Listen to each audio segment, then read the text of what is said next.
Hello. ఇప్పుడు schools start అయ్యాయి కదా!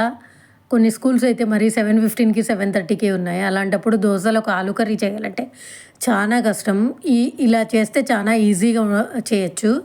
ఫస్ట్ పొటాటోస్ తీసుకుని పీల్ చేసుకోవాలి. మీరు ఫస్ట్ టైం నా ఛానల్ చూస్తున్నట్టుంటే సబ్స్క్రైబ్ చేసుకోండి. పీల్ చేసుకున్నాక డైస్ చేసుకోవాలి క్యూబ్స్ లాగా.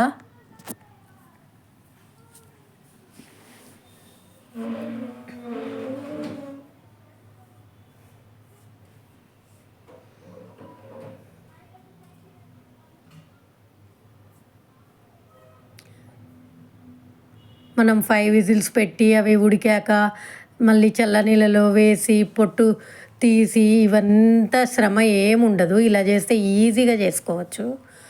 ఈ డైస్ చేసిన క్యూబ్స్ని కుక్కర్లోకి తీసుకోవాలి. కొద్దిగా వాటర్ యాడ్ చేయాలి. కొద్దిగా వాటర్ యాడ్ చేసి ఒక్క విజిల్ ఉడికించాలి. ఉడికిస్తే